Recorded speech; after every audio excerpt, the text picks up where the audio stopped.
ભગવાન ભોલેનાથ की जय। આપણા હૃદય કમળ પર ભગવાન શિવજીને આવાહન કરી શાંતમ પદ્માસનસ્થમ શશિધરમુકુટમ પંચવક્त्रं ત્રિનેત્રં શૂલમ વજ્રમ ચ ખડ્ગમ પરશુભેદમ દક્ષ ભાગે વાંતમ નાગમ પાશાં ચ ઘંટાં ડમરુકસહિતાં ચાંકુશં વામ ભાગે નાનાલંકારયુક્तं સ્ફટિકમણિનિભં પાર્વતીશં નમામિ। हे भगवान भोलेनाथ। आवाहनम आवाहयामि आसनं समर्पयामि पाद्योपाद्यं समर्पयामि अस्ति अर्घ्यं समर्पयामि प्रार्थनापूर्वक नमस्कार करिष्यामि। भगवान शिव पंचाक्षर स्तुति करिए। नागेन्द्रहाराय त्रिलोचनाय भस्मांगरागाय महेश्वराय नित्याय शुद्धाय दिगंबराय तस्मै नकाराय नमः शिवाय। मंदाकिनी सलिलचंदन चर्चिताय नंदीश्वराय प्रमथनाथ महेश्वराय मंदार पुष्प बहुपुष्प सुपूजिताय तस्मै मकाराय नमः शिवाय। शिवाय गौरी वदनावृजुंड सूर्याय दक्षाध्वर्णासकाय श्रीनीलकंठाय वृषध्वजाय तस्मै शिकाराय नमः शिवाय। वसिष्ठकुम्भोद्भव गौतमाय मुनीन्द्रदेवार्चितशेखराय चन्द्रार्कवैश्वानरलोचनाय तस्मै वकाराय नमः शिवाय। यक्षस्वरूपाय जटाधराय पिनाकहस्ताय सनातनाय दिव्याय देवाय दिगंबराय तस्मै यकाराय नमः शिवाय। पंचाक्षरमिदं पुण्यं यः पठेत् शिवसन्निधौ शिवलोकम् अवाप्नोति शिवेन समूर्ते। त्रिदलं द्विगुणाकारं त्रिनेत्रं चतुरायुधं त्रिजन्मपापसंहारम् एकबिल्वं शिवार्पणमस्तु। ॐ ह्रीं नमः शिवाय। ह्रीं ॐ मृत्युञ्जय महादेवताय मां शरणं गतं जन्ममृत्युजराव्याधिपीडितं तमोबन्धने। भगवान भोलेनाथ की गुण कर लिए। नमः शिवाय नमः शिवाय भोले नमः शिवाय। विश्वेश्वराय शिव विश्वेश्वराय हर हर भोले नमः शिवाय। नमः शिवाय नमः शिवाय हर हर શિવ મહાપુરાણમાં આગળ આપણે વધીએ।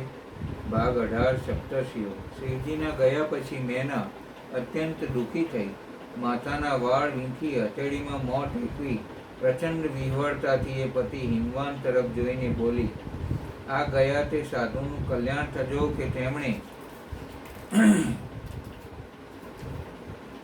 મને શિવ અંગે સાચી વાત કહી। હું તો કંઈ જાણતી જ ન હતી।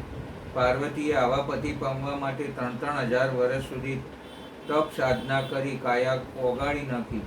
હવે આજે સત્ય સમજાયું। મારે તો હવે કોઈ જ રીતે મારી દીકરીને શિવને દેવી જ નથી। તમે જરા શાંત થાઓ, સ્વસ્થ બનો। આપણી પારુ ક્યાં એવી બેસમજ હતી કે શિવપતિ પામવા આવું ભીષણ તપ આચરે? એ તો છોકરું છે, કોઈની શીખવણીથી તપ માંડ્યું હોય। બાકી મારી પાસે પાર્વતીને શિવ સાથે પરણાવવાનું નામ લેશો નહીં। ધીરજ રાખો રાણી, કોઈ કામમાં ઉતાવળિયો નિર્ણય સારો નહીં। આ સાધુ જેવા સાધુ કહી ગયા તે તમે ન સાંભળ્યું? કેવા તપ મૂર્તિ હતા। એ કહી ગયા તે ખોટું હોય?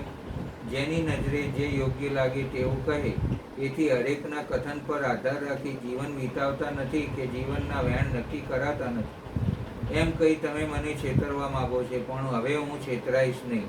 તમારા પુરુષના તો કોઈક વખાણ કરવા માંડે એટલે ટપ દઈને હા પાડી દો। બાકી મારે મારી પાર્વતીને ત્યાં નથી પરણાવી। ના, મારે પાર્વતીને પૂછવું જોઈએ। નથી પૂછવું, હું તેની માં છું, મને તેનું હિત અહીંયા હોય। પાર્વતીને પૂછીએ તો કંઈ નહીં, પણ એનું મન તો જાણવું જોઈએ ને। તમારા જેવા સગી દીકરીને શિવ માટે આડું અવળું સમજાવી દઈ જાણે ત્યારે બિચારી હાય હા કહે જ ને। તમે ભલે મોએ શિવના દોષ બોલો, પણ મનમાં તો તમારે પણ લાગણી ધરાવો છો.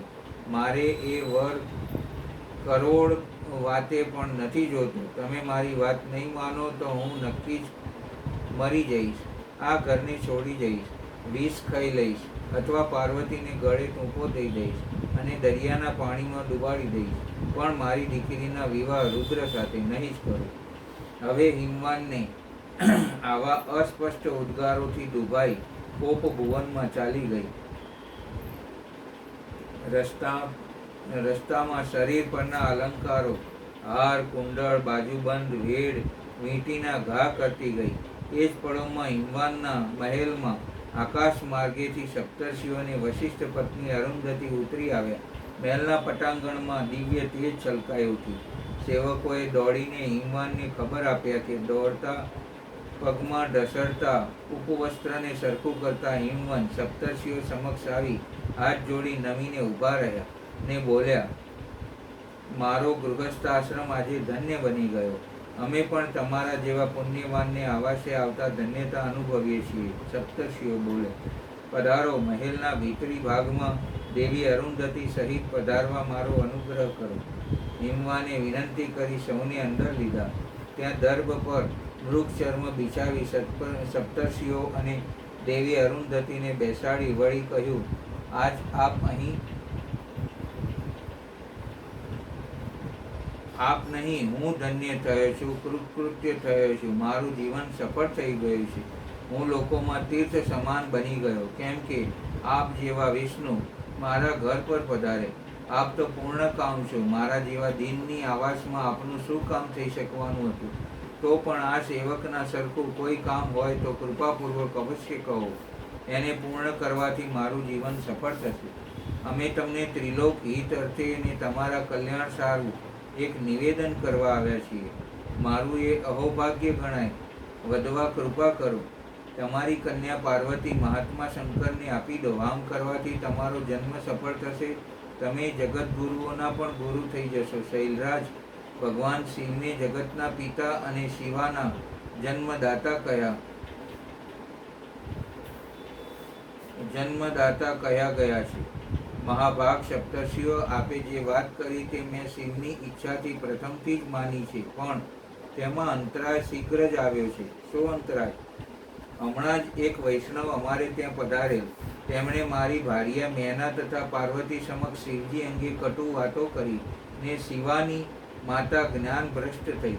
પોતાની પુત્રીનો વિવાહ યોગી રુદ્ર સાથે નહીં કરવા કોપયુક્ત થઈ મલિન વસ્ત્રો પહેરી કોપ ભુવનમાં ચાલ્યા ગયા છે. મારા સમજાવવા પર તો એ એક શબ્દ પણ સમજતા નથી. તેઓ તો તે વૈષ્ણવની વાતને જ માને છે, અન્ય કોઈનું સાંભળતા નથી. દેવી, વશિષ્ઠ મુનિએ પોતાની પત્ની અરુંધતીને કહ્યું, આજ્ઞા મહારાજ, પાર્વતી દેવીનો પીછાનો છો ને? હા, યુગ યુગથી. મેનાવતીને પાર્વતીના માતા છે એ રીતે ઓળખી શકીશ. તમે જાઓ, ત્યાં દેવી પાર્વતીના દર્શન કરીને પાવન થાઓ. સારું મહારાજ, અને મેનાવતીને સમજાવજો. ધવલ વસ્ત્રોમાં તેજપુંજ અરુંધતી ઉઠ્યા. અનુકંપા, સૌજન્ય, વાત્સલ્ય વરસાવતી આંખો એમણે આજુબાજુ નાખી. તેઓ કોપ ભુવનમાં ગયા. અહીં મેનાવતી મલિન વસ્ત્રોમાં વીંટાઈ માથાના સૂકા કેસ ધરતી પર પ્રસારી અંધારા ખૂણામાં સૂતા હતા. ત્યાં જઈ મધુર વાણીથી બોલ્યા, નમસ્કાર સાધ્વી મેનાવતી. સાધ્વી શબ્દ સાંભળતા જ મેના ચોંકી ઉઠીને સપાળી બેઠી થઈ ગઈ. આ કોપ ભુવનમાં આટલી મધુરતાથી પોતાને સાધ્વી જેવા મહામૂલા સંબોધને બોલાવા કોણ મહતીએ કૃપા કરી? કોણ હશે? એ બે હાથથી માથાના ખુલ્લા વાળને બાંધતા મેના બોલી, ઉઠો, આપનો પરિચય આપશો. હું અરુંધતી, વશિષ્ઠ ભાર્યા અરુંધતી. અહીં આવો, મારે આવાશે. અમારો ધન્ય દિવસ ગણાય. સાથે સપ્તર્ષિઓ પણ છે. મેના દોડી અને ત્રિલોક ખ્યાત મહાપતિવ્રતા અરુંધતીના ચરણે માથું ઝુકાવી બોલી, પુણ્ય જન્મમાં જીવોને આ કયા પુણ્યનું ફળ પ્રાપ્ત થયું છે કે અમારા ઘરમાં જગત સૃષ્ટા બ્રહ્માજીની પુત્રવધુ અને મહર્ષિ વશિષ્ઠના પત્ની પધાર્યા છે. દેવી, આપ શા ઉદ્દેશ્યથી પધાર્યા છો એ મને બતાવો. હું અને મારી પુત્રી આપના દાસી સમાન છીએ. આપ અમારા પર કૃપા કરો. મહાભાગ મેનાવતી, અમે ને સપ્તર્ષિઓ તમારે ત્યાં એ ઉદ્દેશે આવ્યા છીએ કે તમે તમારી કન્યા પાર્વતીનો વિવાહ શિવજી સાથે કરો. દેવી, એ કંકાસ અમારા ઘરમાં ચાલી રહ્યો છે. કદાચ એ સારું જ તમે કોક ભુવનમાં હશો. હા દેવી, મારા સ્વામીનું મન શિવજી પરત્વે રહેલું છે. હું એ શમશાનમાં વસવાવાળાને ભૂત પ્રેતના સંગાથી આવાસ વિહોણા ભિક્ષુક શિવજી પાસે મારી પુત્રી દેવા ઈચ્છતી નથી. આ વાતની તો મને જાણ ન હતી, પણ ભલું થજો એક સાધુનું કે તેઓએ તમને આ શિવ અંગે બધી વાત વિદિત કરી. હવે ત્યાં મારી પુત્રીને દેવા મારી કોઈ ઈચ્છા નથી. એ સાધુ ક્યારે આવેલા? હમણાં જ દેવી, 2 દિવસ વ્યતીત થયા છે. જવાબમાં દેવી અરુંધતી માયાળુ હસ્યા ને બોલ્યા, સાધ્વી મેનાવતી, તમને વિશ્વાસ ને શ્રદ્ધા તો છે ને કે મારા પતિ હું અને સપ્તર્ષિઓ કદી જ તમને ઉલટી વાત વિદિત કરવા આવીએ જ નહીં. પ્રકૃતિની જેમ સિદ્ધાંત અટલ છે, જેમ સૂર્યચંદ્ર ઉગમ અટલ છે, એમ જ અમે કોઈને અહિતકારીની વાત કરીએ જ નહીં. આવો અમારો સિદ્ધાંત અટલ છે. આ વાતમાં તમને શું વિશ્વાસ નથી? છે ને દેવી? તો મારી વાત પર શ્રદ્ધા રાખી ફરી આ વાત પર વિચારો. વિચારવા યોગ્ય છે, કારણ કે તમારા નિર્ણય પર ત્રિલોકનું, દેવોનું અને માનવોનું, ચરાચર જીવનું હિત સમાયેલું છે. મારી આ વાત માનો. સપ્તર્ષિઓ ક્યાં બિરાજે છે? અહીં, જ્યાં આપના પતિ હિમવાન પણ છે. ચાલો ત્યારે હું ત્યાં આવું, કહી મેના ઉઠ્યા ને બહાર આવી સ્વાદ આપી દીધો. પાર્વતી, એ આવી માં?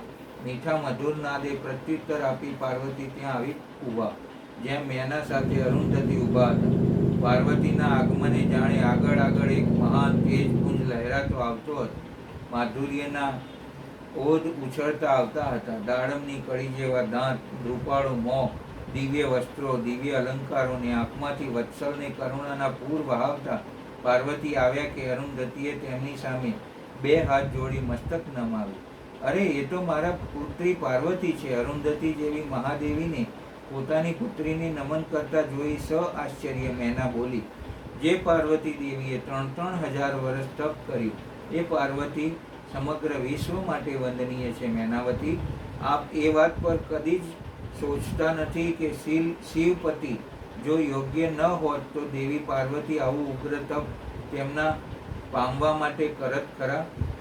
એમણે તો ત્રિલોક સમક્ષ દાંપત્ય ધર્મનો, શિવપતિ પામવાનો ઉચ્ચ એવો આદર્શ ધરી રાખ્યો છે કે યુગો તો શું, કલ્પો પર્યંત તે આદર્શ ભૂસાશે નહીં. મેનાવતી, મેં આ સારું જ પાર્વતીને નમસ્કાર કર્યા છે.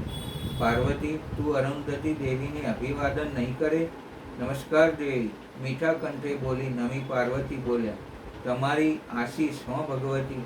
લે બાઈ, તમે તો પાર્વતી જોડે નવી નોખી ભાષામાં વાત કરવા મંડી ગયા. અમને બળભાગી કીધા. હવે આપ સપ્તર્ષિઓ પાસે પધારવા અનુગ્રહ કરો. અરુંધતી બોલ્યા, હા ચાલો. મેનાવતી જ્યાં હિમવન ને સપ્તર્ષિઓ બેઠા હતા ત્યાં આવ્યા ને બધાને અભિવાદન કરી કુશળતા પૂછી બેઠા. સપ્તર્ષિઓએ એ જ સમયે ભગવાન શિવજીનું સ્મરણ કરી હિમવાનને કહી રહ્યા હતા, શૈલેન્દ્ર, અમારા શુભકારક વચન સાંભળો. તમને વિદિત તો છે કે તારકાસુરનો ઉપદ્રવ કેવો છે. હા મુનિરાજ, બ્રહ્માના વરદાનધારી એ દૈત્યના જુલ્મથી હું પરિચિત છું. એ તારકાસુરનું મૃત્યુ મુદ્દલ સંભવિત નથી, પણ જો શિવજીને સંતાન થાય ને એમના એ પુત્રના હાથે તારકાસુર મરે ને જગતમાં શાંતિ થાય. આ વાત શિવજીને વિદિત કરવામાં આવતા તેમણે માન્ય કરી અને વિશ્વને તારકાસુરના ત્રાસમાંથી ઉગારવા વિવાહ કરવા તેઓ સંમત થયા છે.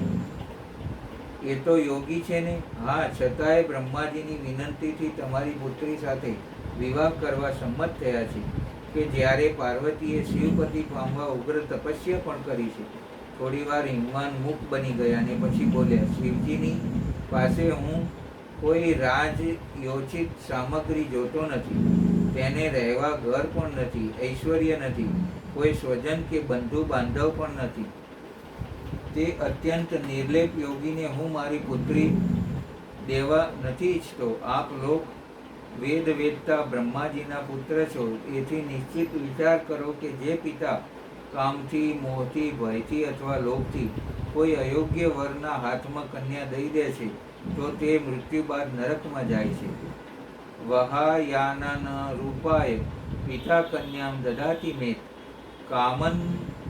કામાન મોહાદ ભયાલોભાત સ નષ્ટો નરકમ વ્રજે.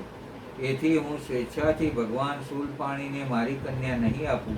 મહર્ષિઓ, જે ઉચિત વિધાન હોય તેને આપ લોકો કહો. હિમવાનની ઉક્તિ સાંભળી વશિષ્ઠ બોલે, શૈલેશ્વર, મારી વાત સાંભળો. સર્વથા તમારા માટે હિતકર, ધર્માનુકૂળ, સત્ય તથા આ લોક પરલોકમાં સુખદાયક છે. શૈલરાજ, લોક તથા વેદમાં 3 પ્રકારના વચન ઉપલબ્ધ હોય છે. શાસ્ત્રજ્ઞ પુરુષ પોતાની નિર્મૂળ જ્ઞાન દ્રષ્ટિથી એ બધા પ્રકારના વચનોને જાણે છે. એક તો એ વચન છે કે જે તત્કાળ સાંભળવામાં ભારે સુંદર પ્રિય લાગે છે, પરંતુ પાછળથી તે અસત્ય અને અહિતકર સિદ્ધ થાય છે. આવું વચન બુદ્ધિમાન શત્રુ જ કહે છે, એનાથી કદી હિત થતું નથી. બીજું એ છે કે આરંભમાં સારું નથી લાગતું, તેને સાંભળી અપ્રસન્નતા ઉદ્ભવે છે, પરંતુ પરિણામમાં તે સુખ દેવાવાળું બને છે. આથી આવી જાતના વચન કહી દયાળુ, ધર્મશીલ બાંધવજન કર્તવ્યનો બોધ કરાવે છે. ત્રીજી શ્રેણીનું વચન એ છે કે તે સાંભળતા જ અમૃત સમાન મીઠું લાગે છે અને બધા કાળમાં સુખ દેવાવાળું છે. સત્ય એનો સાર હોય છે, એથી તે હિતકારક હોય છે. આવું વચન બધાથી શ્રેષ્ઠ અને બધા માટે અભિષ્ટ છે. શૈલરાજ, આ રીતે નીતિશાસ્ત્રમાં 3 પ્રકારના વચન કયા છે. આ 3માંથી તમને કયું વચન અભિષ્ટ છે, બતાવો. હું તમને તેવું જ વચન કહીશ. ભગવાન શંકર બધા દેવતાઓના સ્વામી છે. તેમની પાસે બાહ્ય સંપત્તિ નથી. તેનું કારણ એ છે કે તેમનું ચિત્ત એકમાત્ર જ્ઞાનના મહાસાગરમાં મગ્ન રહે છે. જ્ઞાનાનંદ સ્વરૂપ અને બધાના ઈશ્વર છે. તેમને લૌકિક બાહ્ય વસ્તુઓની કેમ ઈચ્છા હોય? ગુહી દદાતી સ્વસુતામ રાજ્ય સંપત્તિશાલિની કન્યકામ દુખીને દત્વા કન્યા યાતિ વશેયિત્વા. ગૃહસ્થ પુરુષ રાજ્ય અને સંપત્તિથી સુશોભિત હોવાવાળા ઘરમાં પોતાની પુત્રી દે છે. કેમ કે દીન દુખીને કન્યા દેવાથી પિતા કન્યાઘાતી બને છે અને કન્યાવધનું પાપ લાગે છે. કોણ જાણે અને સંહાર કરવામાં સમર્થ છે. જેને ગુણાતીત પરમાત્મા પ્રકૃતિથી પર પરમેશ્વર કહ્યા છે. સૃષ્ટિ પાલન અને સંહાર કરવાવાળી જેની વિવિધ મૂર્તિ જ બ્રહ્મા, વિષ્ણુ અને હર નામના ધારણ કરતા છે, તેને કોણ નિર્ધન અથવા દુઃખી કહી શકે? બ્રહ્મલોકમાં નિવાસ કરવાવાળા બ્રહ્મા, ક્ષીરસાગરમાં રહેવાવાળા વિષ્ણુ તથા કૈલાસવાસી હરને તે બધી શિવની વિભૂતિ જ છે. શિવથી પ્રગટ થયેલી પ્રકૃતિ પણ પોતાના અંશથી 3 પ્રકારની મૂર્તિઓને ધારણ કરે છે. જગતમાં લીલા શક્તિથી પ્રેરિત બની તે પોતાની કલાથી ઘણા રૂપ ધારણ કરે છે. બધા વાંગ્મયની અધિષ્ઠાત્રી દેવી વાણી તેમના મુખથી પ્રગટ થઈ છે અને સર્વ સંપત્તિ સ્વરૂપિણી લક્ષ્મી વક્ષ સ્થળથી આવિર્ભૂત થયેલા છે તથા શિવાને દેવતાઓના એકત્રિત તેજથી પ્રગટ કર્યા હતા અને બધા દાનવોના વધ કરી દેવતાઓને સ્વર્ગની લક્ષ્મીનું પ્રદાન કરી છે. દેવી શિવાએ કલ્પાંતરમાં દક્ષ પત્નીના ઉદરથી જન્મ લઈ સતી નામથી સિદ્ધ થઈ હરને પતિ રૂપમાં પ્રાપ્ત કર્યા. દક્ષે સ્વયં જ ભગવાન શિવને પોતાની પુત્રી આપી હતી. સતીએ પતિના નિંદા સાંભળી યોગ પરથી પોતાનું શરીર ત્યાગી દીધું. તે જ કલ્યાણમયી સતી અત્યારે તમારે ત્યાં પ્રગટ થયા છે. શૈલરાજ, આ શિવાના જન્મમાં શિવની જ પત્ની બને છે. પ્રત્યેક કલ્પમાં બુદ્ધિરૂપા દુર્ગા જ્ઞાનીઓને શ્રેષ્ઠ માતા બને છે. તે સદા સિદ્ધદાયિની અને સિદ્ધરૂપિણી છે. ભગવાન હર ચિતાભસ્મના રૂપમાં સતીના અસ્થિચૂર્ણને સ્વયં પ્રેમપૂર્વક પોતાના અંગોમાં ધારણ કરે છે. તેથી ગિરિરાજ, તમે સ્વેચ્છાએથી તમારી મંગલમયી કન્યાને ભગવાન હરના હાથમાં આપી દો. તમે નહીં આપો તો પણ સ્વયં તે પ્રિયતમાના સ્થાનમાં ચાલી જશે. દેવેશ્વર શિવ તમારી પુત્રીનો અનંત ક્લેશ જોઈ બ્રાહ્મણના રૂપમાં તેમની તપસ્યાના સ્થાન પર આવ્યા હતા. અને તેમની સાથે વિવાહની પ્રતિજ્ઞા કરી તેમને આશ્વાસન આપી અને વરદાન આપી પાછા ફર્યા છે. પર્વતરાજ પાર્વતીના પ્રાર્થનાથી જ શંભુએ તમારી પાસે આવી એમના માટે યાચના કરી હતી અને તમે બંને શિવ ભક્તિમાં મન જોડી તેમની યાચનાનો સ્વીકાર કરી લીધો હતો. બતાવો, ફરી કયા કારણથી તમારી બુદ્ધિ વિપરીત થઈ ગઈ? ભગવાન શિવે દેવતાઓની પ્રાર્થનાથી પ્રભાવિત થઈ અમને બધા ઋષિઓને અને અરુંધતી દેવીને તમારી પાસે મોકલ્યા છે.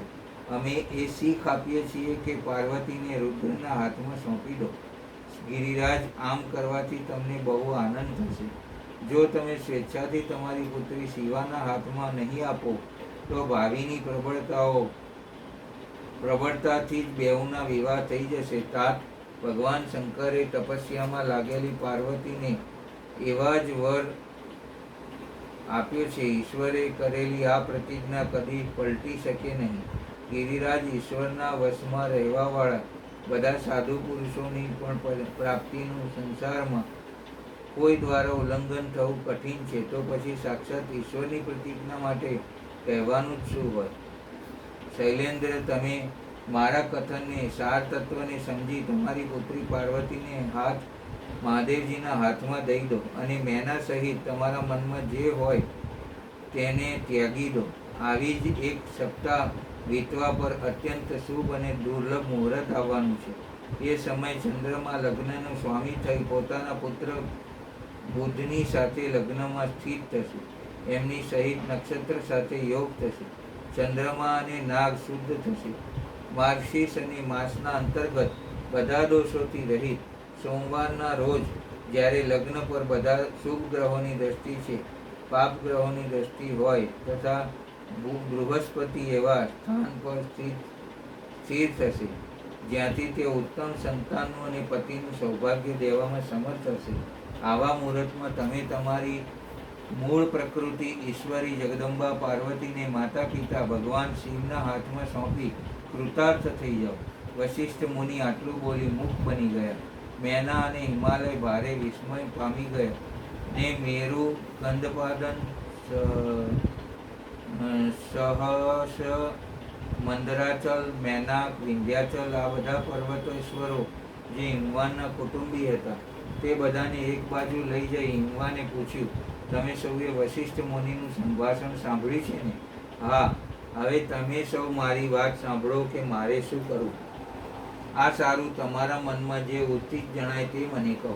બધા પર્વતો કેટલીક પળો સુધી ચૂપ રહ્યા પછી બોલ્યા, મહાભાગ, આ સમયે વિચાર કરવાથી શો લાભ? જેવું ઋષિઓ કહે છે એવું એમના અનુસાર જ કાર્ય કરવું જોઈએ. વાસ્તવમાં આ કન્યા કેળવણીનું કાર્ય સિદ્ધ કરવાવાળા ઉત્પન્ન થઈ છે, સિદ્ધ કરવા જ ઉત્પન્ન થઈ છે. તેમણે શિવ માટે જ અવતાર લીધો છે. એથી તો શિવજીને આપી દેવી જોઈએ. જો તેણે રુદ્રદેવની આરાધના કરી છે અને રુદ્રે આવી તેની સાથે વાર્તાલાપ કર્યો છે તો તેનો વિવાહ તેમની સાથે જ કરવો જોઈએ. આ બધું સાંભળી પાર્વતી હસતા હતા. અરુંધતીએ અનેક હિતની વાતો સમજાવી, વિવિધ પ્રકારના ઇતિહાસોનું વર્ણન કરી મેના દેવીને ખૂબ જ સમજાવ્યા. ત્યારે શૈલપત્ની મેનાની સમજણમાં બધું આવી ગયું અને તે પ્રસન્નચિત્ત બની ઉઠ્યા. મુનિઓને અને અરુંધતીને તથા હિમાલય સમીપ પધારેલ અન્ય પર્વતરાજોને તેમણે ભોજન લેવડાવ્યું. પછી મેનાએ હાથ જોડી સપ્તર્ષિઓને કહ્યું, હવે મારા મનનો બધો શ્રમ દૂર થઈ ગયો છે અને મારો સંદેહ પણ દૂર થઈ ગયો છે. હવે મારું શરીર, મારા પુત્ર પુત્રી, રિદ્ધિ સિદ્ધિ તથા અન્ય સારી એ વસ્તુ ભગવાન શિવજીની છે, બીજા કોઈની નહીં. મારી પુત્રી પાર્વતી હું શિવજીને આપું છું. ભગવાન શિવ અને શિવા અંગે આપે કહેલ બધું મહાત્મય મેં સાંભળ્યું છે. મારા કુટુંબો અને પર્વતરાજો પણ મારી આ વાત સાથે સંમત થયા છે. એ જ પળોમાં આકાશમાંથી પુષ્પની વૃષ્ટિ થઈ. દેવતાઓએ દુદુંબી વગાડ્યા. તેમને પોતાનું કાર્ય સિદ્ધ થતું લાગ્યું ને આનંદ વિભોર બની દેવાંગનાઓ સાથે વિમાનમાં બેસી હિમાલય પર આવી ઊભા. તેમના વિમાનની ઘંટડીઓના મધુર અવાજથી હિમાલય પણ ચોમેર ચારોથી પ્રસરી ઉઠ્યું. ભાગ 19 શર્માજી. ફળો ખાધાના બનાવ પછી ગૌરીને કુંડલ તરફ બેહદ અનુકંપા જાગી હતી અને તેઓ જ્યારે ગદગદ કંઠે બીજા દિવસે વિદાય લેવાના હતા ત્યારે ગૌરીએ માયાની સાવિત્રીને કહ્યું, બિચારા કુંડલ શર્માને એક તો ભૂખ્યા રાખ્યા અને માથે ફજેતો પણ થયો. તે માં સાસરે જાય ત્યારે થોડું ભૂખને દુઃખ સહન કરવું પડે ને ગંભીર પણ થવું પડે. શાસ્ત્રજ્ઞ બ્રાહ્મણ ઉઠી આવ્યા, અધીરા થવાય. સાવિત્રી બોલ્યા, નિરોગી કાયામાં ભૂખ તો લાગે જ ને સાવિત્રી. હશે, પણ મારે એમને હમણાં જવા દેવા નથી, ત્યારે રોકવા છે. માં, આ મહાશયને બહુ માનપાન દેવા કે રોકાવા સારા નથી. એમની કદાવર કાયામાં ઉપરવાળાએ અક્કલ ઓછી રાખી છે. હસતી હસતી સાવિત્રી બોલી. માયા પણ આડું જોઈને હસી. ના, સાવ એવું નથી. મેં કંઈ અમસ્તા એમને જમાઈ બનવા પસંદ કર્યા હશે. તું તો ભારે ભાઈ. ઠીક, ત્યારે જોજો માં સાવિત્રી શું કહેતી હતી. મારે તો એ જમાઈ કરે જ છે, ભલે વિધિ બાકી રહ્યો. જો કદાચ હવે કરીએ નાખું એટલે તપોવનમાં તારું ઘર, સુલક્ષણ પંડિતનું ઘર, આદિ આપણા તપોવનના નાના મોટા આશ્રમના મુનિઓ, મુનિપત્નીઓ અને મુનિકુમારોને મારા જમાઈના માનમાં મિષ્ટ ભોજન આપીશ.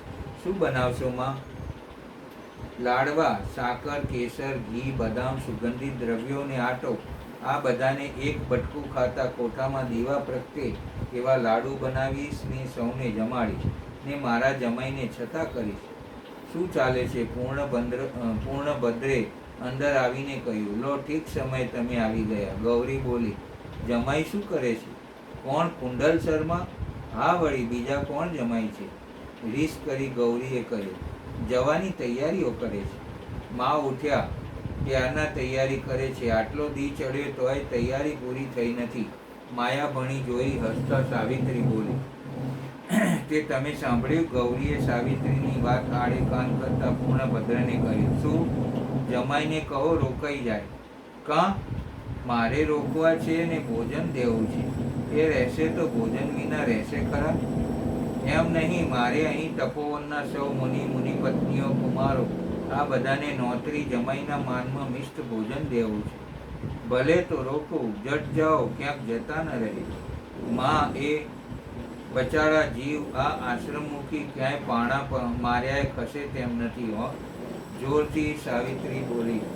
હસતા હસતા બોલી. ત્યારે પૂર્ણભદ્ર કુંડલ મુનિ પાસે પહોંચી ગયા હતા ને તેમની પાસે જઈ કહેતા હતા, શર્માજી, આજે રોકાઈ જાઓ. ત્યાં સાવિત્રી અને ગૌરી પણ આવી લાગ્યા. હા કુંડલ મુનિ, રોકાઈ જાઓ. ગૌરીએ આવતા વેત કહ્યું. વિદ્વાનો નિર્હેતુ ક્યાંય વિરામ કરતા નથી. કુંડલ મુનિ વિદ્વાનોની ભાષામાં પાછા બોલ્યા. હેતુ તો બીજો શું હોય ભાઈ? આ અમારા ઘરમાં, તમારા માનમાં અમારે તપોવનમાં સૌને મિષ્ટ ભોજન આપવું છે. હેતુ મહાન નથી? કુંડલ બોલ્યા. તો જતા રહો. સાવિત્રી વચમાં જ બોલી ને પોતાના બોલની કુંડળ પર શી અસર થાય છે તે તીરછી આંખે જોતી રહી. હેતુના ગુણદોષ જોયા પછી અમે નિર્ણય પર આવીએ.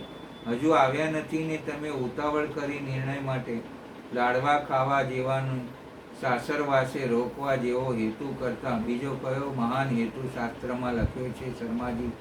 સાવિત્રી કમરે બે હાથ ટેકવીને બોલી. ના, એ હેતુ સર્વશ્રેષ્ઠ છે. તો રોકાઈ જાઓ ને. ગૌરી બોલી.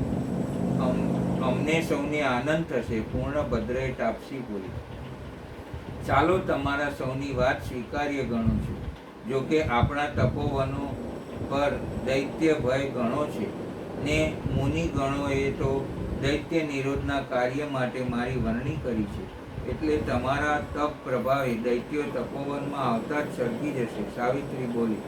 અમારા તપનો પ્રભાવ હજુ તમને વિદિત નથી. હમણાં જ ફળો ખાતા ખાતા જણાયો છે ને. સાવિત્રી બોલી. આ શબ્દો સાંભળી સૌ ખડખડાટ હસી પડ્યા. લે, તું જા સાવિત્રી, સૌને આજ મધ્યાહન ઢળે મિષ્ટ ભોજનનું અમારા ઘરનું નિમંત્રણ આપી ને આવ. મારી દીકરી, કહો જો સુલક્ષણા પંડિતને કહેતી આવજે કે જે તે અને તેના બાળકો રસોઈ કરવા માંડે. ભલે બા, જાઉં છું. તારે ઘેર ને અન્યત્ર સાગમટે ભોજનનું કહેજે હો. એ હો સાવિત્રી બોલી. થોડી વારે સુલક્ષણ શર્માને તેના અજાન બાહુ લાડુ બનાવવા ને ખાવામાં પારંગત સમુદ્ર પૂર્ણભદ્રના આશ્રમે આવ્યા ને કુંડલ મુનિને પ્રણિપાત કરી પૂર્ણભદ્રને કહ્યું, નમસ્કાર શર્માજી, નમસ્કાર. આવો આવો પંડિતજી, ચાલો લાવો સામગ્રી, અમે લાડુ બનાવવા માંડીએ. એ આવો આવો સુલક્ષણ શર્મા ભીતરથી પાલવ વડે હાથ લૂંટતા લૂંટતા ગૌરી બોલ્યા, આ તમારું નિમંત્રણ સાવિત્રી આપવા આવ્યા પછી પળનોય વિલંબ થાય. લાવો સામગ્રી તો ઝટપટ બનાવી લઈએ. આ અમારા જમાઈરાજ કુંડલ શર્મા જોયા. હરખભેર ગૌરીએ કહ્યું ને સામગ્રીની વાત અણસાંભળી કરી દીધી. મેં એમને નમસ્કાર કર્યા. ઠીક, ચાલો હવે તમને વસ્તુઓ ઘી સાકર આદિ આપું. બધો સમુદાય ઉઠી રસોઈ માટે વિદાય થયો. મધ્યાહન થતાં સુલક્ષણ શર્માએ મજેદારના લાડુ બનાવી રાખ્યા. ત્યાં ભૂખા થયેલ કુંડલ મુનિ થતી રસોઈ જોવા બહાર આવ્યા કે નાકે લાડવાની ગ્રાણ અથડાઈને અપાન બનીને સ્થાને આવ્યા. સૂર્ય ભગવાન આભના પટાંગણમાં સહેજ ઢળ્યા હતા. લાડુ બનાવી મહેનત કર્યા પછી સુલક્ષણ પંડિતને પરસેવો વળી ગયો હતો. તેઓ કુમારો સહિત સ્નાન કરવા જવાના હતા, પણ ઉગાડા આભ હેઠળ પડેલા લાડવાની તાસક પર ધ્યાન રાખનાર કોક મળે તો જ જવાય એવું વિચારણાથી બેઠા હતા. ત્યાં જ વિદ્વાન જમાઈરાજ આવી પહોંચે. કાં શર્માજી, ક્ષેમ કુશળ છો ને? હા, જરાક અમારું કાર્ય કરશો. જો કે તમને થઈ ચૂકેલા જમાઈને કહેવાય તો વાંધો નથી. ના ના, કહો તમારે, એમાં શું છે? અમે સ્નાન કરીને આવીએ છીએ, ત્યાં સુધી આ લાડવા સામે નજર રાખી બેસજો. ભલે, એમાં શું, નજર રાખીને બેસીશ. અમે આ સ્નાન કરીને આવ્યા, કશી ચિંતા ના કરો, સ્નાન કરી આવો. હવે તો આનંદથી સ્નાન થશે ને પછી નિરાતે 15-20 લાડુ આરોગીશું. એ ખ્યાલે સંસ્કૃત પદાવલીઓ ગુંજતા સુલક્ષણ શર્માને મુનિકુમારો ગંગા તટે હરગંગે હરગંગે કરતા સ્નાન કરવા ચાલ્યા. કુંડલ મુનિ લાડવા સામે નજર માંડીને જ બેઠા હતા, દ્રષ્ટિ ખેસવતા નથી. ત્યાં સુલક્ષણ પંડિતના ભયે આગે આગે બેઠેલા લાડવાની ગ્રાણથી અતિ વ્યાકુળ શ્વાન સમુદાય તેને જતા જોઈ પૂંછડી પટપટાવી ઉઠી. શ્વાનો થોડા ડગલા આગળ વધ્યા, પણ પ્રતિરોધક નાદ બેઠેલા કુંડળ મુનિ તરફથી થયો નહીં, એટલે આનંદમાં વધુ પૂંછડી પટપટાવી આગળ આવ્યા. કુંડળ મુનિને તો આજ્ઞા હતી કે લાડવા સામે નજર રાખવી, એટલે તેઓ માત્ર નજર રાખીને જ બેઠા હતા. થોડે આગળ આવી શ્વાનો થંભી ગયા. એમને થયું કે બેઠેલો આ માણસ હમણાં હાક દેશે અથવા ઉઠશે એટલે શું થાય એ જોવા લાડવાથી થોડે અંતરે ઊભા રહ્યા. લાડુના આતુર 2-4 શ્વાનો તો લસ લસ લસ જીભ કાઢીને લપકારા કરવા માંડ્યા. થોડી વારે તેઓને સમજાયું કે લાડવા પાસે બેઠેલો આ માણસ આપણો વિરોધ કરતો નથી, કરવા માગતો પણ નથી. એટલે ઝાઝા રીપુઓ પર જેમ થોડા મરણિયા વેગીલા બનીને મરણીઓ હલ્લો કરે તેમ શ્વાન સમુદાય ઝપટ મારી લાડવા પર તૂટી પડ્યો ને મંડ્યો ખાવા. પણ સ્થિત પ્રજ્ઞ કુંડલ શર્મા ડગતાય નથી. એ તો આજ્ઞાનું સ્વચ્છ પાલન કરી રહ્યા છે. લાડવા પર નજર રાખવાનું જ કામ સોંપાયું છે. ત્યાં સ્નાન કરી સુલક્ષણ પંડિત અને કુમારો આવી પહોંચ્યા. તેમણે આ લાડવાનો ઘોર વિનિપાત જોયો ને પ્રચંડ ભૂજાઓ લાંબી કરી હાક મારી દોડ્યા કે શ્વાનો હવે ભાગ્યા. બધાએ નજીક આવી જોયું તો તમામ લાડવા શ્વાનોએ બગાડી નાખ્યા હતા ને ઘણા બધા તો ખાઈ ગયા હતા. અરે કુંડલ શર્મા, તમને નજર રાખવાનું કહ્યું હતું ને આમ થવા દીધું કેમ? નજર તો ખેંચવી જ નથી. અરે ભલા માણસ, શું નજર ખેંચવી નથી? આ લાડવા તો બધાના શ્વાનો મળીને આપણા વતી આરોગી ગયા, તેને તગેડ્યા નહીં. આપે ક્યાં શ્વાનોને તગેડવા કહ્યું હતું? માત્ર નજર રાખવાનું જ કહ્યું હતું. ભલા માણસ, નજર રાખવાનો અર્થ ત્યારે બીજો શું થાય?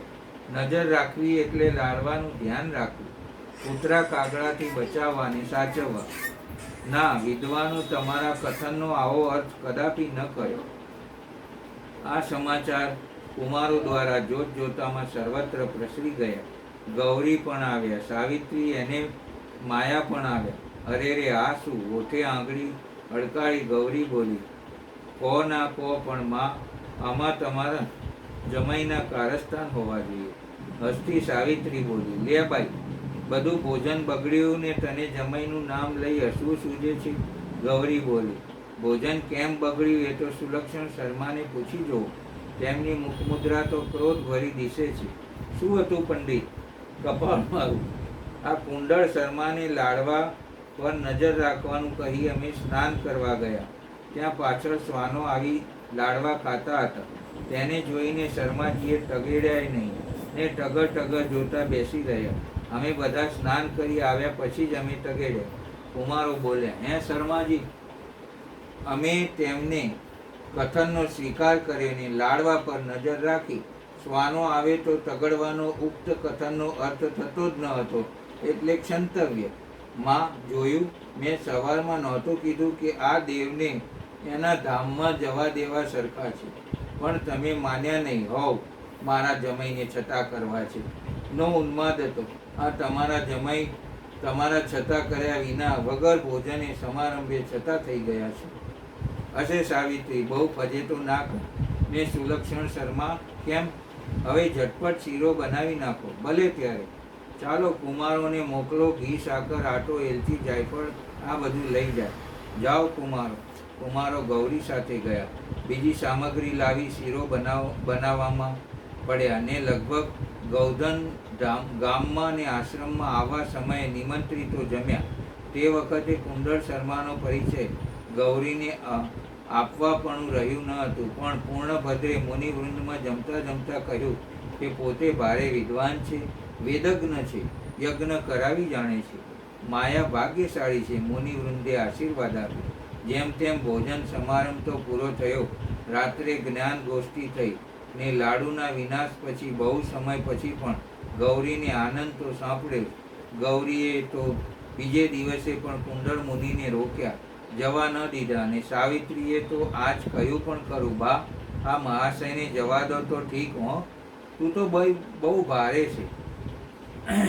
માં, ભારે હળવું, પણ આ તમારા સર્વગુણ સંપન્ન પસંદ કરાયેલા જમાઈરાજ નિત્ય નવું પરાક્રમ કરી બેસે છે ને નાકનો આગલો ભાગ હળવે હળવે કપાતો જાય છે. ના રે ના, એવું તો કંઈ નથી.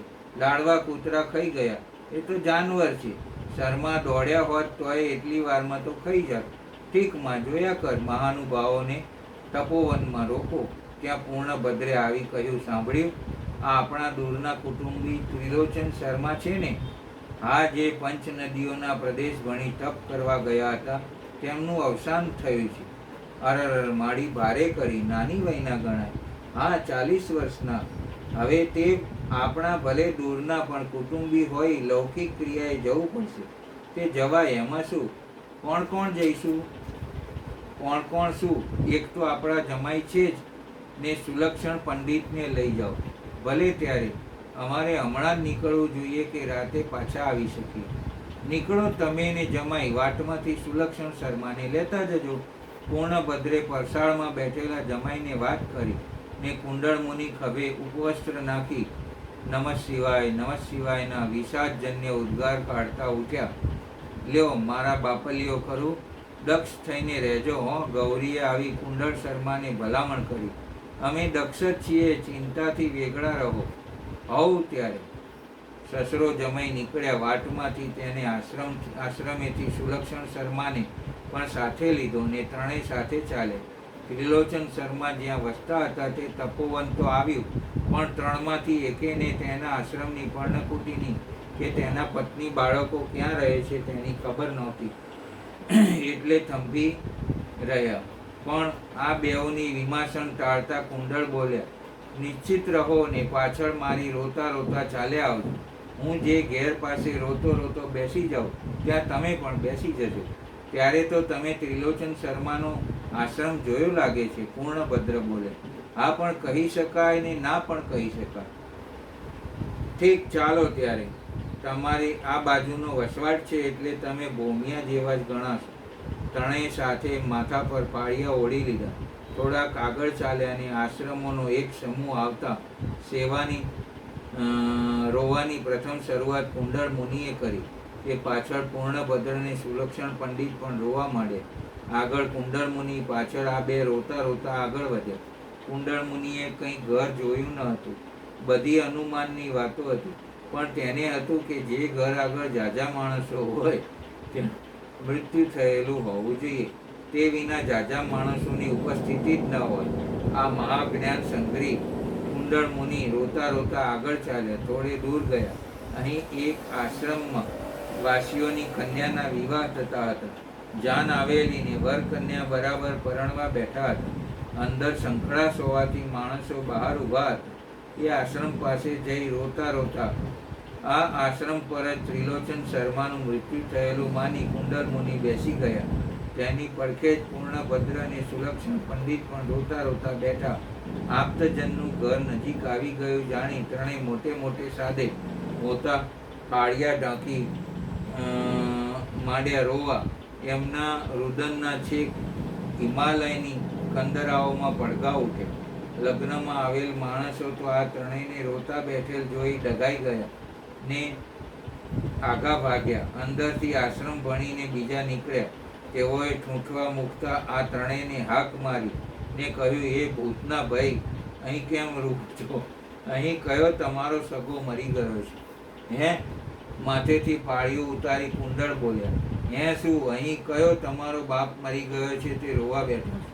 અમે તો ત્રિલોચન શર્માની કાણે આવ્યા છીએ. એનો આશ્રમ તો એ છેવાડો રહ્યો.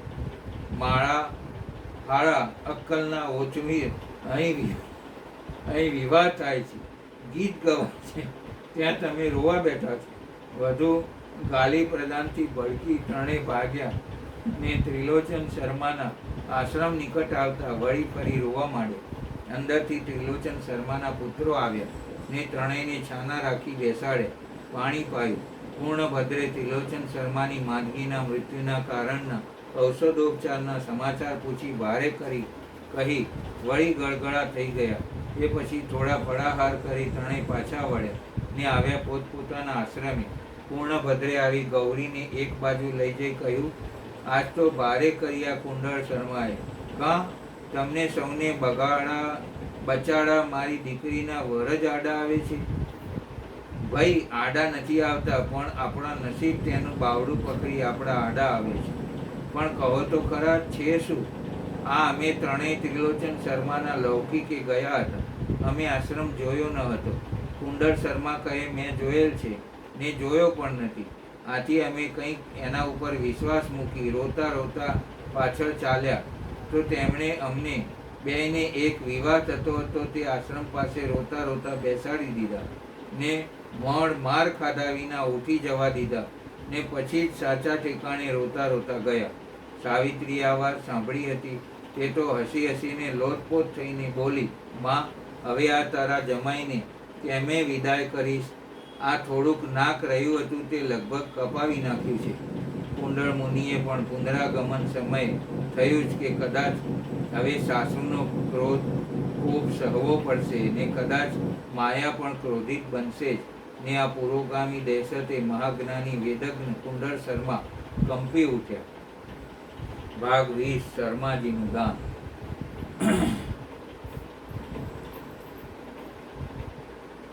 આપણે અહીંયા વિરામ લઈશું. ભાગ 20 આવતી વખતે લઈશું. ભગવાનનું નમઃ શિવાય. ઓમ નમઃ શિવાય. હર હર બોલે નમઃ શિવાય.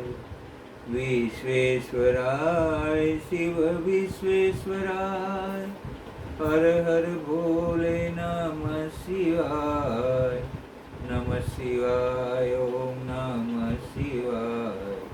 હર હર ભોલે નમઃ શિવાય. ભગવાન ભોલેનાથ की जय.